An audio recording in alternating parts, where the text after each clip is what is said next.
Terima kasih sekali lagi. Di sini sudah ada Mbak Dinda bersama saya. Saya Dia Pitaloka atau Laras sih Mbak yang bisa panggilannya. Oh, Mbak Laras. Iya.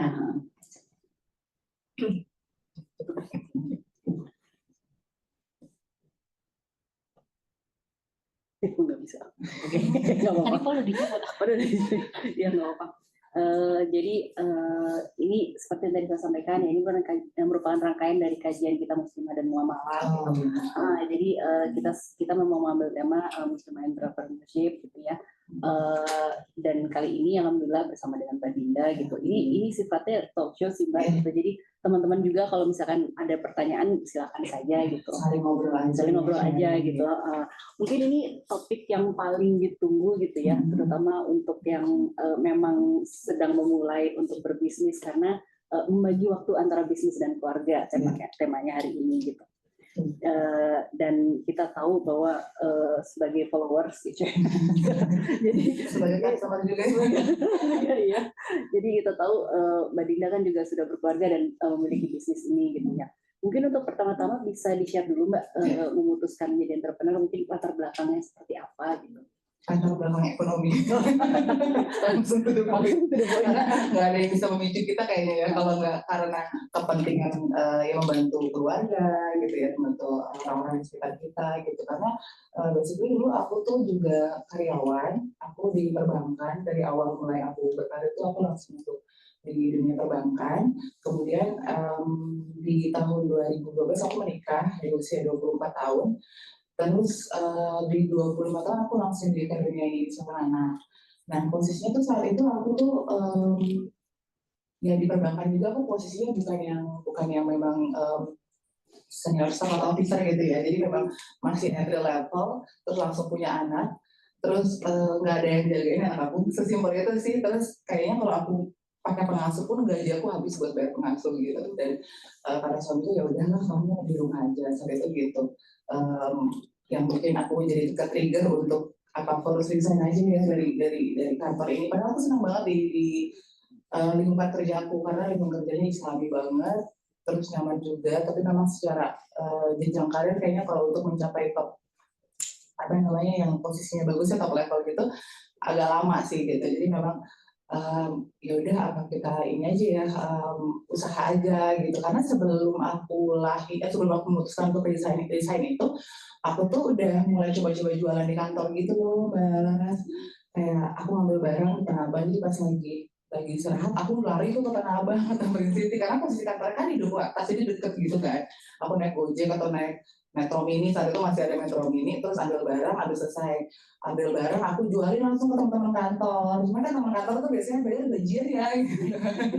Jadi ya udah memang lumrahnya seperti itu. Nah jadi udah mulai terlatih di situ. Oh ambil barang tuh di sini tuh layarnya, terus harga jual tuh mungkin marginnya sekian gitu. Jadi aku mulainya dari situ dan tetap nggak ketutup gitu loh kebutuhan pas punya anak, terus sempat bayar pengasuh juga. Ini mah habis doang nih buat ongkos. Suamiku juga kasihan kan sama aku kan. Jadi akhirnya dia berdoa dulu kan pastinya apa ya pilihan yang paling tepat. Nah sampai di titik ada satu teman aku ingat banget sama beliau ini, dia yang membuat aku yakin untuk akhirnya aku memutuskan untuk resign. Karena pada saat itu kan pasti nggak gampang ya pas mau resign terus oh iya semua setuju mendukung gitu kan, enggak kan. Jadi kayak orang tua pasti yang pasti pertama kamu yakin gitu kan, terus nanti sayang gitu. Terus sempat suara-suara yang gak enak juga justru dari orang sekitar sih yang membuat kayak kita jadi down kan, kayak nanti anaknya mau dikasih makan apa kayak gitu kan, pasti nggak langsung mulus lah gitu prosesnya. Nah akhirnya aku ngobrol sama satu teman aku, beliau tuh sampaikan begini dia menyampaikan ke aku, Dinda, Allah tuh nggak bakal memiskinkan seseorang yang memang kembali pada fitrahnya. Kalau memang kamu yakin bahwa fitrah kamu adalah di rumah, maksudnya saat ini kamu yakin dan memang kondisi seperti itu, Allah tuh nggak bakal memiskinkan kamu kok gitu. Nah dari situ aku jadi semakin yakin bahwa mungkin ini pilihan yang paling tepat. Ya udah aku dari situ resign tahun 2013 akhir gitu. Jadi terus kan 2013 sudah mulai berbisnis tuh ya di kantor gitu. Akhirnya memutuskan untuk memilih bisnis lain ini kenapa tuh Mbak? Karena kan waktu aku mulai bisnis itu kan juga yang udah di fashion ya, meskipun aku memang beli barang jadi desain sendiri gitu. Nah begitu selesai kerja, terus suamiku bilang, kamu main ini aja medsos gitu kan, sekarang orang jualan itu di Instagram loh gitu. Oh ya udah, aku coba pelajari dari yang nggak bisa foto sampai akhirnya jadi harus bisa tahu angle mana yang bagus, matahari itu bagusnya jam berapa supaya hasil foto kita bagus kayak gitu ya. Zaman dulu kan ilmu kayak gitu tuh belum terlalu banyak gitu bisa kita pelajari, jadi memang otodidak banget. Ya dari situ aku belajar, terus coba dijualan online. Nah semakin seiring berjalannya waktu dapat customer base yang memang udah loyal gitu. Tapi mereka tahu tuh barang aku tuh beli di Tanah Abang gitu, bukan aku desain sendiri. Sampai justru dari mereka ya, Mbak Dina aja dong pasti bisa sih desain baju sendiri gitu. Nah setelah setahun aku jualan barang jadi itu dari Tanah Abang, baru aku memulai untuk desain sendiri dan produksi sendiri. Nah, jadi kan tadi sempat bilang ya pas saat desain itu pasti ada ya keluarga lah pasti yang mempertanyakan ke depannya gimana gitu. Nah, menyikapi itu gimana tuh Mbak? Maksudnya kan berarti nggak hanya dari keluarga suami Mbak gitu kan, mereka pasti orang tua juga. Iya, apalagi aku dari keluarga besar aku, dari seluruh sepupu-sepupu aku tuh nggak ada yang punya histori pebisnis gitu, nggak ada. Mereka maksudnya memang berkarir gitu. Ya ada yang guru, ada yang memang PNS kayak gitu. Jadi aku tuh kayak jatuhnya kayak break the rules gitu. Nggak aman gitu di keluarga aku tuh, ada yang berbisnis. Di keluarga suami juga maksudnya kayak gitu. Tapi aku megang ridho suami sih, jadi aku yakin saat aku udah megang ridho suami, insya Allah jalannya bisa aku tempuh gitu, meskipun tantangannya nggak mudah. Karena ternyata memang nggak mudah setelah menjalani ini tahun ke-10, nggak mudah, benar-benar memang ini banget sih. Gitu. Apalagi dengan ya pasti sudah banyak, tapi tetap punya lines tersendiri kan, maksudnya menjaga itu tuh Mbak, fitnya gimana tuh menjaga supaya tetap berada di eksistensinya itu tetap ada. Pastinya nggak berhenti belajar ya, karena perubahannya cepat banget. Tren sekarang tuh perubahannya cepat banget, terus kita tuh kayak dipaksa untuk ikut-ikutan marketing strategi yang memang lagi hype gitu kan. Kayak sekarang TikTok gitu, kalau baju mau laku ya joget dulu lah gitu, misalnya gitu kan, kasarnya kayak gitu, padahal kan sebenarnya nggak harus kayak gitu kan. Tapi memang di era sekarang tuh kita tuh kayak harus ikutin dulu sedikit, terus mau sampai mana nih gitu ya. Nanti nemu lagi market share baru. Jadi memang akuisisi market share baru itu effort banget sekarang gitu. Nah, untuk menjaga supaya stabil dari sekarang, dari segi sales itu mau nggak mau kita yang mempertahankan loyal customer gitu. Dan alhamdulillah memang kita pernah di fase pada saat yang COVID itu, kita tuh masih bisa eksis karena loyal customer gitu. Dan memang memaintain loyal customer itu tuh nggak bisa setahun 2 tahun ya Mbak. Bener-bener lama banget kayak dipelihara, dipupuk, dan kita sabar-sabarin banget gitu ya kan.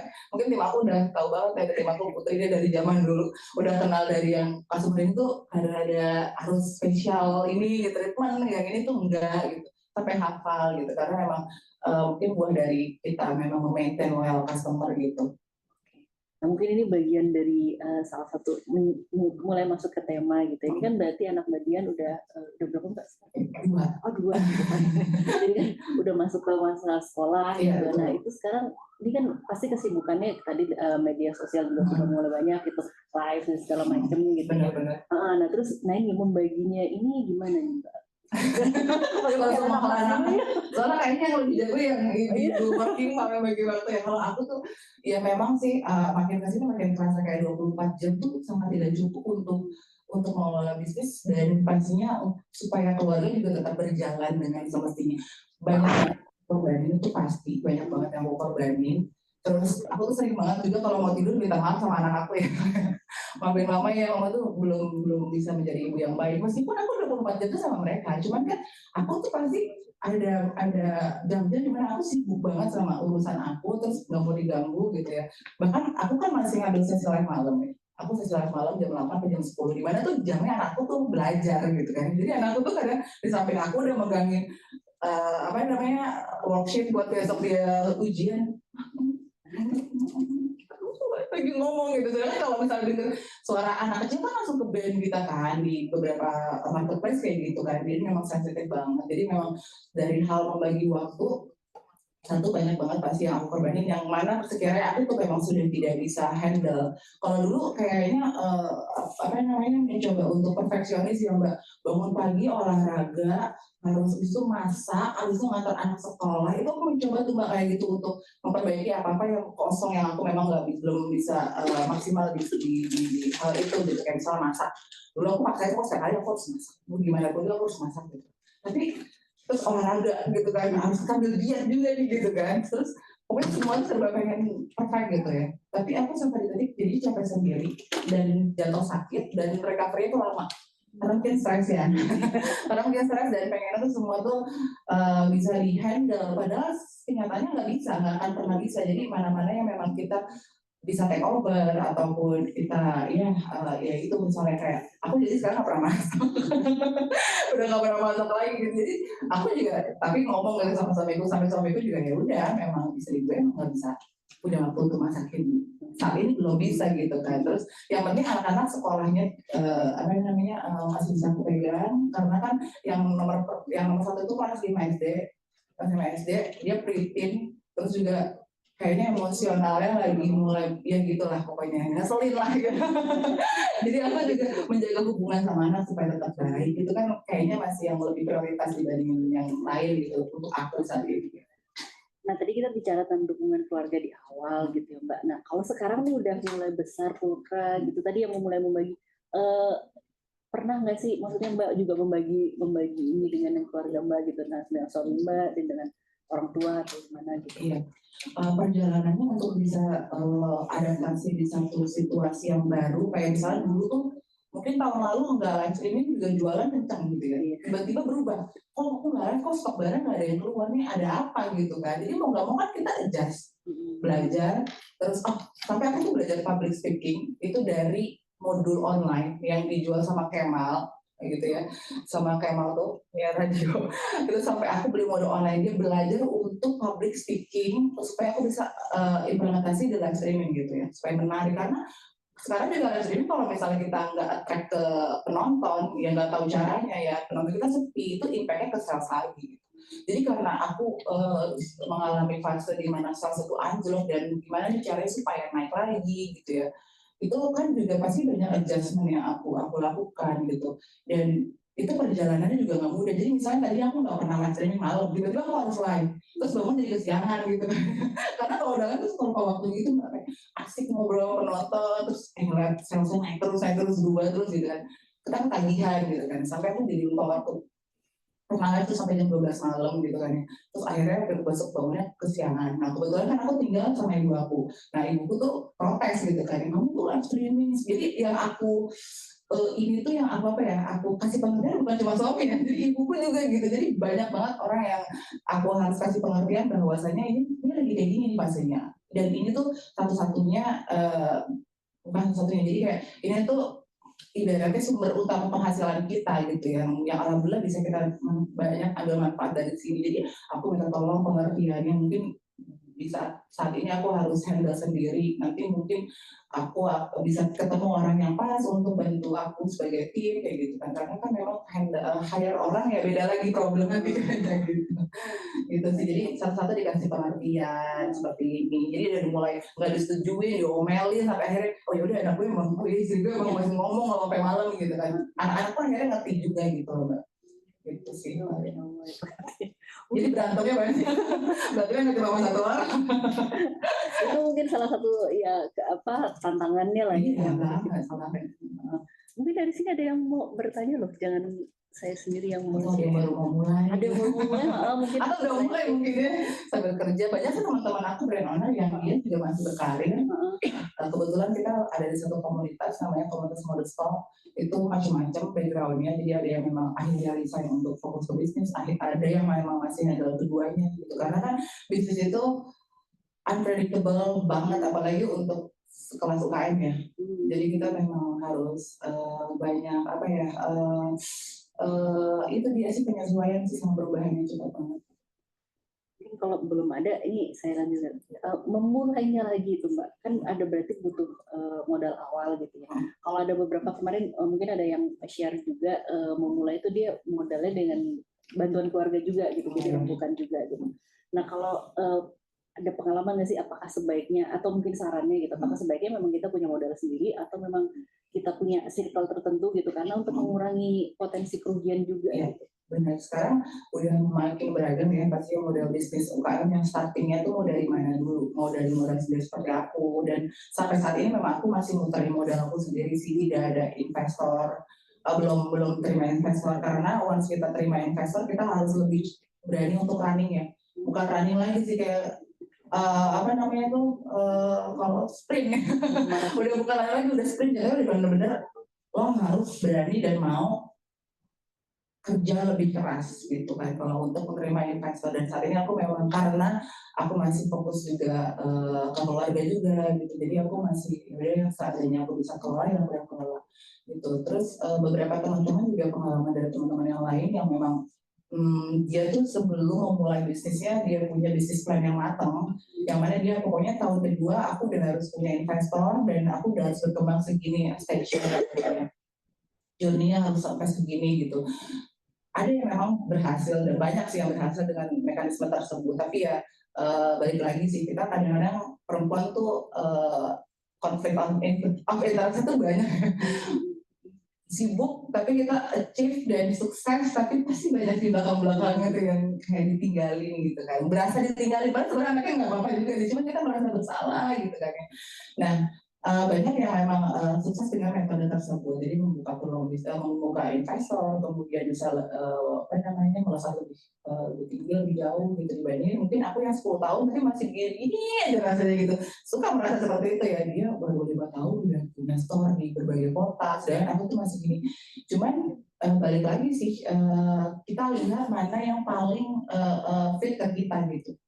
Kalau misalnya setelah running 2 tahun 3 tahun bisnis kita dilirik sama investor dan secara apa namanya planning bisnisnya fair, ya silahkan buka untuk peluang itu. Mungkin itu memang cara kita supaya bisa lebih berkembang lagi. Cuman artinya kita harus siap dengan segala konsekuensinya sih gitu. Jadi begitu teman-teman. Soalnya sekarang banyak yang punya dana idle, nganggur, terus mau investor. Masa aku juga sebenarnya udah beberapa kali sih Mbak. Jadi brand-brand gede itu sebenarnya ya pasti teman-teman juga tahu kalau aku mention dia ada di mall-mall, itu punya dana idle yang nilainya miliaran, bahkan puluhan. Jadi mereka berani untuk invest karena daripada mereka putar lagi buat produksi yang mana maksudnya untuk brand-brand besar itu perputarannya tuh nggak bisa terlalu cepat, karena kalau kayak brand seperti aku ini yang range harganya misalnya 100-200 ribu itu memang perputarannya tuh cepat banget. Aku aja koleksi baru tuh ya di luar Ramadan ya, koleksi baru seminggu bisa 2-3 koleksi baru, berarti sebulan bisa 10-12 koleksi baru dan itu mutarnya cepat banget. Jadi aku harus mutar cepat kayak gitu supaya modal balik lagi aku bisa bikin lagi produksi kayak gitu ya. Nah brand-brand besar itu mereka tuh nggak seperti itu, perputarannya masih cepat itu. Makanya daripada mereka kasih buat dialokasikan buat produksi mereka milih untuk taruh di brand-brand yang di levelnya di bawah mereka atau kategori di bawah mereka supaya uangnya bisa lebih cepat ya berlipat ganda gitu, ibaratnya kan cepat mutar cepat balik lagi ke mereka gitu. Banyak sih beberapa nawarin seperti itu, cuma aku harus tahu dulu sejauh apa mereka kontribusinya juga, karena kalau sekarang yang dalam menjalani bisnis dan brand itu nggak cuma peluang aja gitu ya, tapi pengennya tuh dapat investor yang nggak cuma bisa memberikan dari segi pemodalan tapi juga memberikan apa namanya ya strategi dan dukungan secara ini sih moral juga ke kitanya gitu. Jadi nggak nge-push doang kayak ngasih uang nih. Waktu itu pernah pengalaman aku ini ada orang mau invest, kalau dia mau bisa lah kalau cuma 500 juta doang gitu untuk satu koleksi gitu. Aku bilang satu koleksi itu banyak banget 500 juta gitu kan ya. Itu bisa dibagi beberapa koleksi gitu. Cuma kan kita ngejalanin beberapa koleksinya itu perjalanannya makin panjang karena kan kita harus muterin banyak item gitu kan ya Mbak. Nah itu banyak juga yang penting gue ngasih duit nanti lo 6 bulan balik ya itu sekian dan hasil pengembangannya sekian gitu. Itu sih aku belum berani sih sebenarnya gitu. Mungkin sekali lagi ada yang mau nanya, ayo boleh silakan Mbak. Ayo Mbak. Boleh. Waalaikumsalam. Perkenalkan, aku Resti, Mbak Linda. Aku mau nanya yang pertama, waktu pas Mbak Linda pada awal-awal berbisnis itu netapin marginnya tuh kayak gimana ya Mbak? Apakah langsung besar atau marginnya sedikit tapi cari customer dulu? Terus yang kedua, dari beberapa sosial media itu kan ada Instagram, Facebook, TikTok, itu tuh mana sih yang paling berdampak besar terhadap penjualan, atau live TikTok kah, atau mungkin endorsement dari para selebgram-selebgram gitu. Terima kasih. Ya, makasih Mbak Desi. Langsung jawab aja Mbak Desi. Pertama, tadi pertanyaannya tentang margin. Kalau waktu 5 tahun pertama ya, karena aku sudah 10 tahun. 5 tahun pertama tuh mungkin aku marginnya masih tebal, Mbak. Margin tebal aja tuh lakunya cepat. Katakan misalnya kita bikin dress ya, bikin dress ini secara teknis ya, bikin dress modal 100.000 misalnya, aku jual 250.000, kan untung 150.000 ya kan, dan itu zamannya nggak endorse, nggak ads aja udah bagus gitu, jadi profitnya tuh tebal, terus terjualnya juga volumenya besar. Dulu satu item itu bisa bikin 2.000 koleksi, 2.000 pieces satu koleksi, itu udah satu kali kita jual hit langsung menutup 1 bulan ya kan. Kalau sekarang nggak kayak gitu. Sekarang tuh nggak bisa aku bikin 2.000, silahkan bikin 2.000 kalau mau stoknya mandek di situ, modalnya mandek di situ start. Jadi kalau sekarang misalnya aku punya budget buat produksi misalnya katakan 50 juta gitu ya, dibagi buat 3 koleksi gitu, dibandingin aku harus bikin 1 koleksi. Dan kebanyakan teman-temanku pun demikian sih, masih skemanya sekarang kita udah agak berubah, nggak kayak dulu stok ribuan, tapi kita sekarang variannya dibanyakin. Nah karena varian dibanyakin, nyambung ke pertanyaan kedua, itu karena sekarang kita tuh trennya di live streaming ya. Live streaming itu kan kalau aku lebih bagusnya di Shopee live streaming. Jadi memang penjualanku itu 60% dari Shopee. Dan Shopee juga sekarang provide fitur live streaming. Meskipun pada saat live streaming kita tandem sama TikTok juga gitu ya. Tapi penjualan tetap bagus di live streaming Shopee. Terus ya itu kalau kita launching setiap hari, bahkan ada yang 24 jam ya Mbak. Aku aja ambil 2 sesi doang. Siang tim aku sama Kak Putri, malam aku. Itu pun kita kalau langsung kehabisan stok, besoknya kita bingung, aduh lah apaan yang nggak ada stok lagi gitu. Nah jadinya harus banyak variannya. Karena orang tuh mulai keranjang kuning kalau 99 banyak pilihan. Wah lu semua ambil, pada nggak beli. Cuma dengan maksudnya gitu kayaknya. Terus ya, hobi kita tuh nonton live streaming malam gitu kan. Nah itu tuh kayak gitu, jadinya lebih baik kita banyak variannya gitu. Dulu satu koleksi Mbak bikin 2.000, tapi kita bisa bikin campaign gede di satu koleksi itu. Photoshoot misalnya di mana, katakan di luar negeri ya, buat bisa penjualan langsung banyak. Ya sekarang ada memang brand yang masih begitu ya, karena memang brandingnya udah kuat. Tapi kalau untuk brand-brand yang memang struggling banget sekarang tuh ya lebih baik kita mainin di banyak varian aja gitu, untuk supaya live streaming kita tuh setiap hari tuh ada yang baru gitu sih Mbak gitu. Apalagi yang 24 jam live streaming sekarang kan banyak ya kayak hijabci, closing gitu kan, teman-temanku tuh pada udah 24 jam, postnya aja 15 orang gitu. Aku masih Mbak Dinda sendiri. Aku lagi orang. Cuman banyak juga yang memang itu dia sih Mbak, kelemahannya kalau dari awal kan ada brand owner yang aku nggak mau tampil di depan gitu, aku mau main di belakang aja gitu ya. Kalau aku tuh terlanjur di depan, terlanjur melekat gitu kan ya. Jadi kalau aku nggak muncul gitu kan, yang mana gitu kan. Maunya malam tuh live streamingnya ada Mbak Dinda gitu kan. Jadi gitu kondisi itu masih susah untuk dilepas di ini ke orang lain gitu. Kecuali yang orang memang tim aku udah lama, orang udah familiar, impact penjualannya masih bagus. Cuma kalau tiba-tiba orang baru tuh memang lama banget ininya stabilnya gitu penjualannya. Sama-sama Mbak Desi. Udah mulai Mbak? Tapi sekarang gampang loh Mbak kalau mulai bisnis brand fashion. Gampang banget, nggak kayak dulu.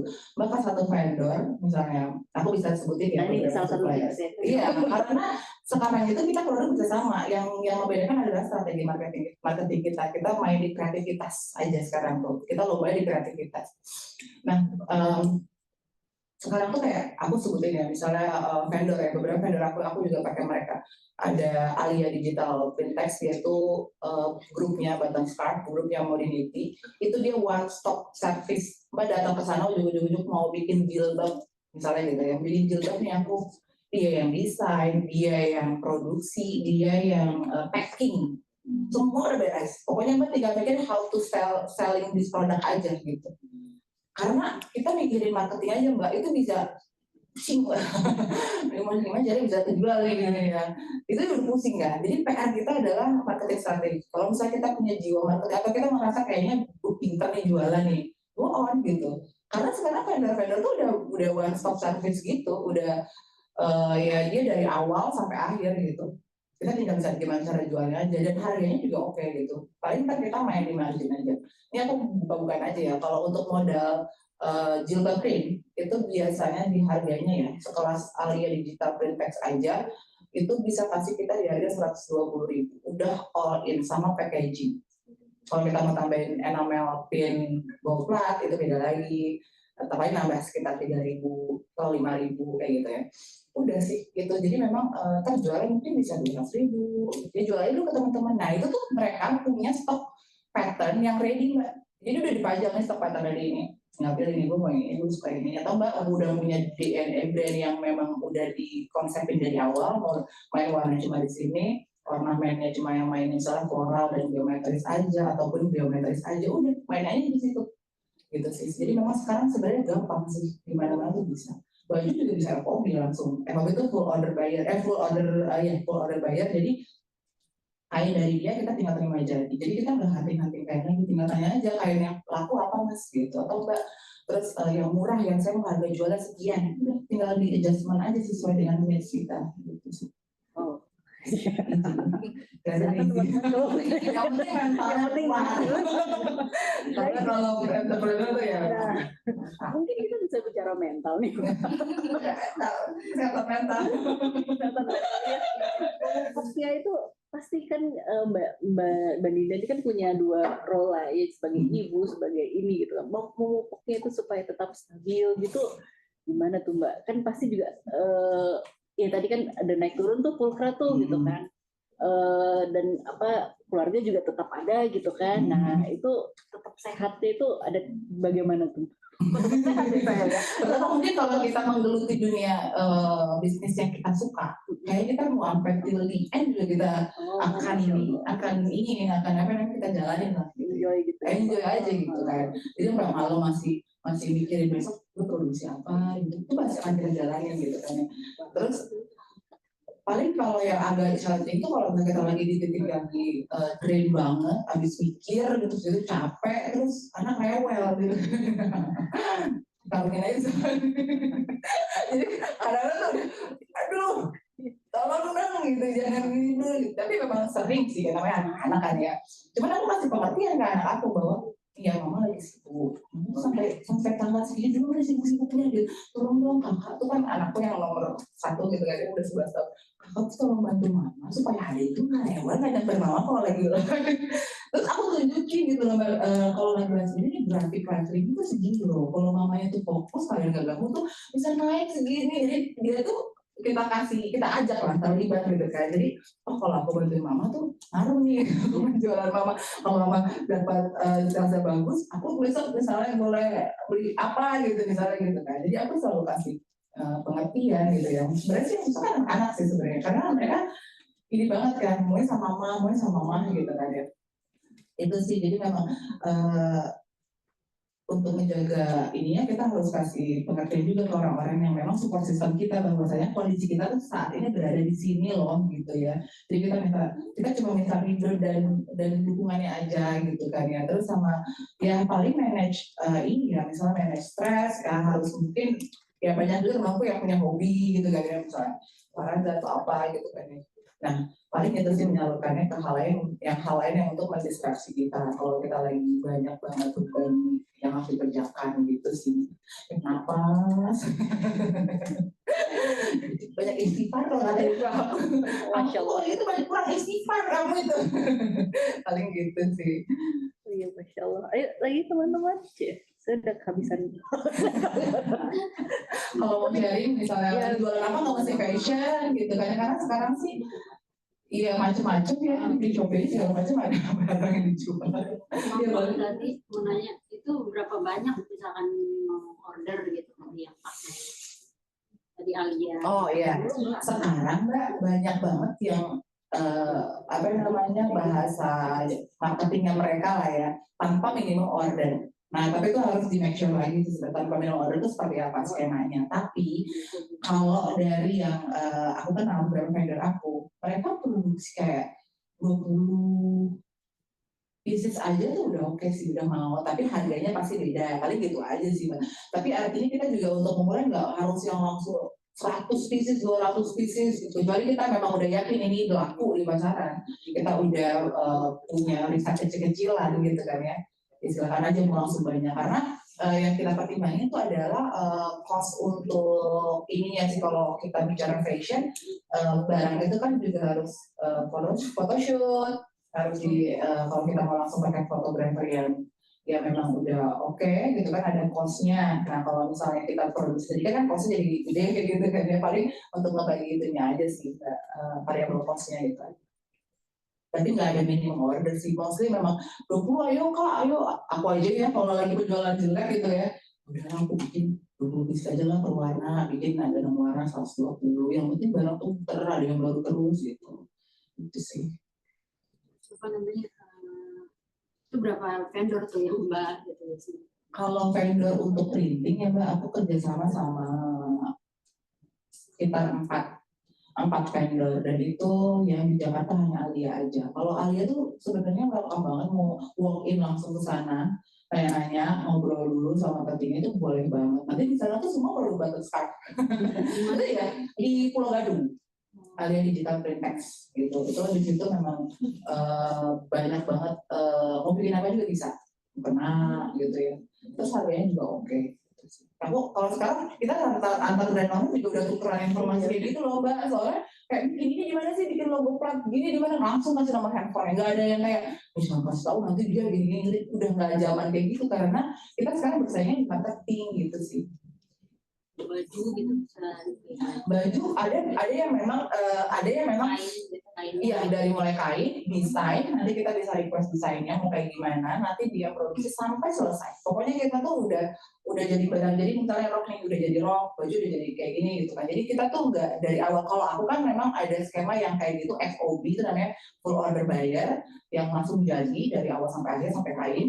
Dari kain sampai barang jadi. Ada yang CMT itu kayak kita ngasih kain ke konveksi, terus dia yang produksi, itu namanya CMT.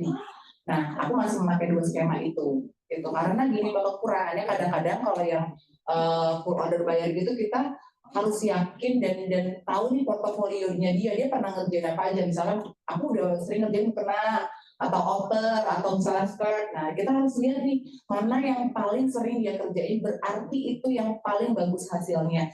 Kenapa? Karena namanya vendor itu mau pengalaman udah 20 tahun di industri fashion, errornya masih ada gitu kan ya, pasti banget, dan itu sering banget kejadian. Makanya resiko-resiko yang kita bisa minimalisir pada saat starting point kita itu yang harus kita cari tahu gitu, supaya kita nggak kejedot sama apa namanya sama problem orang yang udah pernah alami. Nah itu pentingnya sharing tuh kayak gitu kan. Pernah di stage ini gimana sih supaya kita tuh meminimalisir resiko gitu.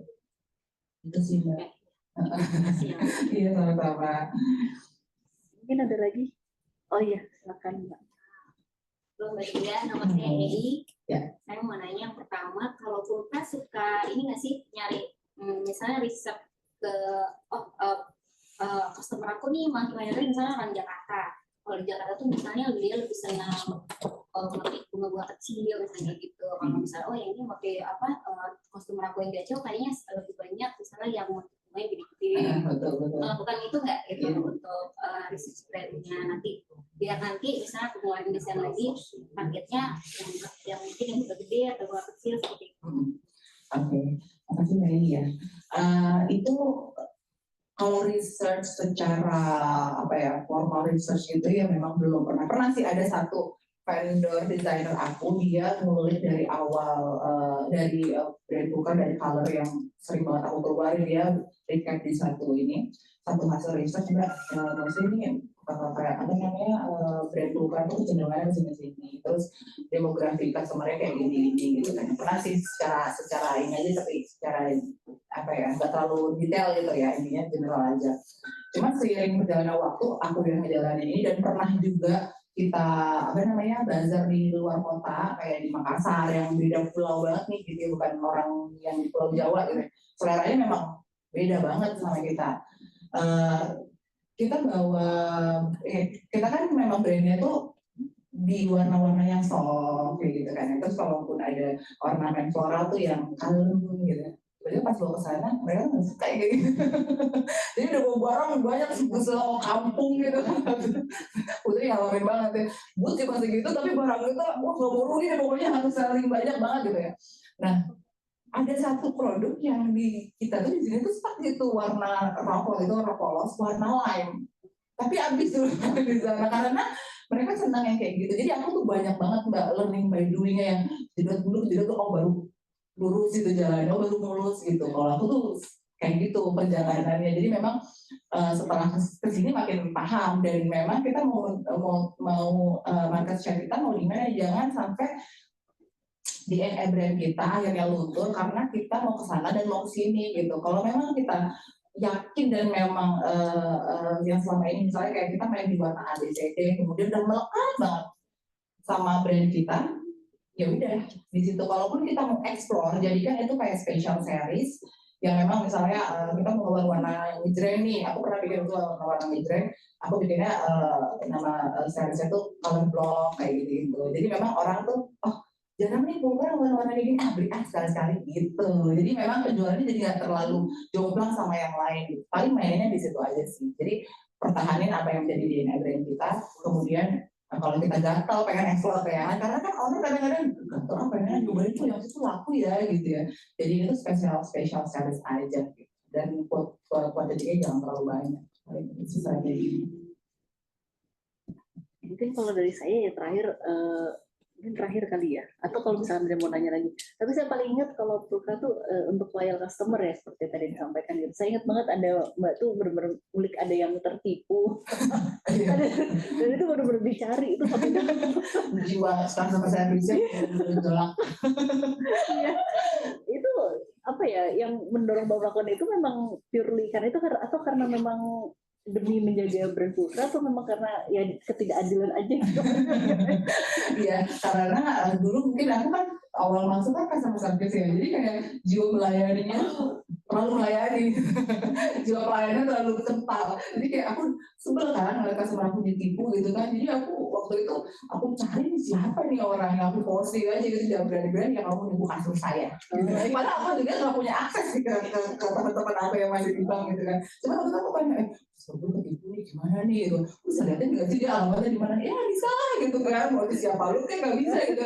Oh, tolonglah gitu. Jadi atau nggak paling laporin aja kali ya, jadi aku laporin itu kan. Tapi begitu aku bikin postingan bahwa kayaknya aku tuh bisa menemukan identitas dia langsung kembaliin uang customer aku dan memang nilainya gede gitu. Dan sekarang juga lagi marak lagi gitu, sekarang lagi marak lagi udah mulai penipuan lagi karena mungkin lagi banyak orang itu baju lebaran ya, dan ngewar sana sini. Mungkin teman-teman juga pada ngewar brand-brand lokal yang sarimbit gitu. Gitu sih. Jadi memang karena kita sayang banget sama customer kita gitu. Mungkin dari teman-teman lagi silakan. Saya Mia, Mbak Dinda. Saya tuh agak gini. Mbak Dinda kan belajar learning by doing ya tadi dibilang ya. Tapi ikut komunitas juga gitu ya. Dan itu buat Mbak Dinda pengaruh banget ya. Kemudian tadi juga Mbak Dinda cerita bahwa untuk foto misalnya, karena fashion tuh pasti tergantung pada foto shoot kan mau nggak mau ya. Nah Mbak Dinda belajar juga nggak sih taking video, taking picture? Karena tadi kan Mbak Dinda belajar, saya belajar public speaking nih gitu kan. Nah itu yang pertama. Kemudian yang kedua yang saya tertarik tuh gini, tadi Mbak Dinda bilang kita harus tetap pada DNA kita, tapi kita nggak apa-apa nih explore gitu ya. Nah aku pengen tahu nih Pulkra ini kan, aku dulu taunya Pulkra tuh kaos kaki dan aku suka banget. Aku suka banget pakai kaos kaki itu gitu kan. Nah terus pas kemarin iseng lihat di webnya kok berkembang. Nah itu sebenarnya yang pertama kali Mbak Dinda jalani itu yang aku anggap berkembang itu, kayak jilbab, terus baju, sandal ya kalau nggak salah. Atau justru kaos kaki dulu berkembang, kemudian baru kaki yang pertama, baru kemudian berkembang kemana-mana. Nah, kita jadi. Iya. Sebenarnya justru itu kaos kaki adalah item penyelamat saya. Jadi kita tuh itemnya justru yang lain-lain ya, kalau baju atasan jilbab kayak gitu ya. Cuman waktu pandemi justru sales kita tetap selamatkan karena jual sejadah. Nah itu yang aku bilang, kita harus bisa explore yang tepat itu seperti apa sih gitu. Karena waktu pandemi itu memang siapa mau beli baju waktu itu kan, jualan sendal ya nggak laku, orang nggak kemana-mana gitu. Jadi apa ini orang aku langsung ya kita harus punya backup plan macam-macam dan harus cepat berpikirnya gitu ya. Ini udah nggak laku, salesnya udah anjlok, ini harus gimana supaya bisa bertahan. Saat itu orang pergi kemana-mana harus pakai sejadah gitu kan, untuk beribadah gitu kan, nggak boleh pakai sejadah musola gitu kan, harus buat sejadah sendiri. Oh ya kita bikin sejadah travel, dan aku ngegaya teman aku yang memang dia itu di bidang merchandise, souvenir ulang tahun. Nah dia suka bikin tuh sejadah lipat gitu kan. Oh ya kita collab aja gitu kan, dia juga lagi sepi kan waktu itu. Iya gitu kan. Terus karena dia spesialisnya di custom, jadi tiap sejadah ada namanya, dia bisa bikin nama yang mana aku nggak mampu untuk melakukan itu gitu kan. Jadi dia yang handle itu. Dan masya Allahnya tuh kita berapa pieces sebulan tuh ya bisa terjual banyak banget, bahkan sampai sel kita tuh tutup karena jualan sejadah. Nah, banyak juga sih Mbak yang tawarnya kayak tahu buka tuh dari sejadahnya dulu. Padahal sebenarnya jualan bajunya. Gitu. Jadi memang saat dimana kita memang harus selamatkan bisnis kita mungkin dengan cara yang nggak selama ini kita lakukan, ya nggak apa-apa, lakuin aja gitu. Sejauh kita tetap lebih baik kita bisa tetap mempertahankannya, tapi tanpa meninggalkan ciri khas kita. Jadi pada saat itu aku bikin sejadah printing, terus ada custom nama yang biasanya aku nggak pernah bikin, terus patternnya tetap ciri khasnya Fulcra gitu. Jadi memang banyak juga teman-teman yang kayak, kok bisa sih patternnya tuh pasti Fulcra banget gitu kan ya, gitu Fulcra banget dan nggak terlalu sama dengan yang lagi tren misalnya kayak gitu. Ya itu sih yang memang susah gampang sebenarnya untuk mempertahankan itu. Gitu sih. Jadi nggak dari kaos kaki dulu. Tapi kaos kaki terjualnya banyak. Sampai kata suamiku udah jual kaos kaki. Dan sejadah. Dan sejadah, masya Allah. Tinggal buka ini ya. Malah arahan. Oke, masya Allah. Mungkin ada lagi nggak teman-teman yang mau bertanya? Silakan. Dinda, aku udah customer dari zaman lama banget dari Mbak Dinda. Modelnya Bunda ya? Masih Waduh. Aku mau nanya Mbak, kalau misalnya menurut Mbak Dinda nih kita mau bikin bisnis, kemudian sebagai owner itu kita sebagai face of the brand atau enggak lebih baik di belakang tuh plus minusnya gimana sih Mbak? Kalau Mbak Dinda kan benar-benar di depan, tapi kan tadi kan dibilangin ada juga yang di belakang. Nah, plus minusnya tuh kalau misalnya sebagai owner ingin jadi face-nya atau enggak. Terus yang kedua masalah marketing. Kalau sekarang kan aku juga suka nontonin live streamnya Mbak Dinda kan juga pasti ada gimmick-gimmick gitu supaya orang nonton. Nah, kalau gimmicknya itu sebenarnya emang spontan atau emang sebelum live itu kita tuh sebenarnya tuh udah dibikin, udah di drafting dulu sih. Gitu. Sama sekarang kalau nentuin gimmicknya tuh juga biar nggak garing atau sesuai dengan yang sekarang tuh gimana sih cara researchnya gitu yang disukai sama marketing. Oke, aku jawab yang pertama ya. Kalau untuk pilihan kita mau jadi icon di brand kita sendiri atau enggak, itu kita tanya dulu nih, kita nyamannya dan skill kita di mana. Kalau skill kita marketing, mending kita udah di belakang layar aja kalau menurut aku ya. Maksudnya karena gini, kayak aku yang sekarang aku jalanin, aku terlanjur melekat, jadi aku susah banget tuh melepas image aku gitu ya. Bukan yang mau ngelepas itu aja, cuman kan kadang-kadang kita ya mau sampai kapan gitu kan, masa aku udah tua lagi kasihan ya jadinya. Jadi kayak kalau misalnya kita merasa kemampuan kita misalnya di bisnis plan, kemudian marketing strategi, dan kita kurang nyaman gitu dari di depan, nggak apa-apa, kita cari aja brand ambassador atau face off gitu dari brand kita. Bahkan aku punya teman Mbak, dia laki-laki, aku ingat banget dia datang ke komunitas Modestong itu salah satu ada acara kelas bisnis gitu. Dia zero experience dan dia baru memulai brandnya, dan tiba-tiba sekarang brandnya di daerahnya terkenal banget dan hasil produknya bagus-bagus banget gitu. Dia nggak muncul di depan kan, dia juga pertanyaan sama, ini saya laki-laki, masa saya harus mempresentasikan produk saya gitu ya, mana saya laki-laki tulen gitu kan. Terus ya udah gitu kan, kita sama brand owner sharing kan gitu kan, ya udah mas, kamu udah hire aja lah selebgram di daerah kamu, atau kamu punya looknya kayak gimana sih, hire aja kayak gitu, gak usah kamu muncul di depan. Bahkan dia bisa sukses dengan metode dan strategi seperti itu, jadi nggak mesti kita di depan. Nah keuntungannya tapi kalau kita di depan, yang aku rasain sekarang adalah banyak sekali customer yang merasa dekat dengan kita dan menyelamatkan bisnis kita saat bisnis kita itu sedang tidak baik kayak gitu. Dan itu terjadi di aku berkali-kali tanpa ads, tanpa ngeluarin budget marketing bisa tetap stabil, itu karena well customer. Tapi kita harus rela mengorbankan waktu ya, karena kadang di aku juga DM-nya, mbak aku kemarin order ya mbak, tapi jadi komplain ataupun mbak nanti mau keluar apa sih mbak, nanya itu nggak ke aku, nanya aku, jadi aku tuh udah sibuk gitu kan membalas chat gitu kan, WhatsApp aja yang belum dibaca udah tambah lagi. Tapi kita memang harus korban waktu ya, kita nggak korban materi di S tapi kita korban waktu untuk loyal customer, berarti sport ya tenang anda gitu sih sebenarnya itu mbak. Terus yang kedua tadi untuk gimmick-gimmick pada saat live streaming itu sebenarnya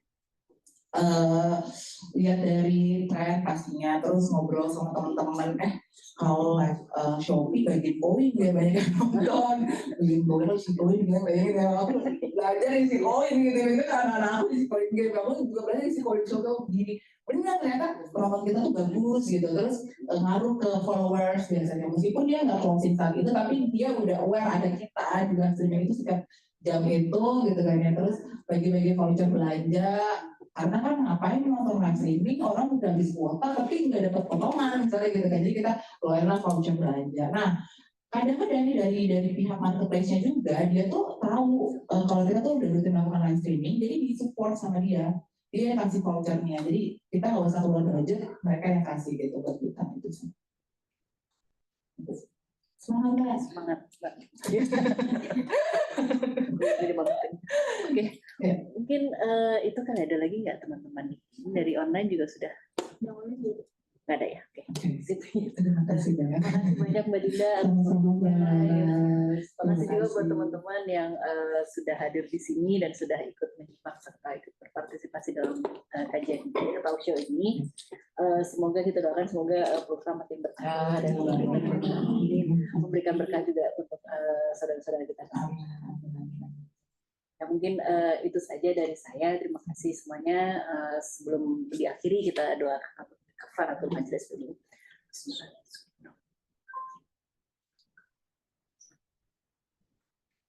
Terima kasih teman-teman semua. Selamat kembali. Jangan lupa belajar aku ya.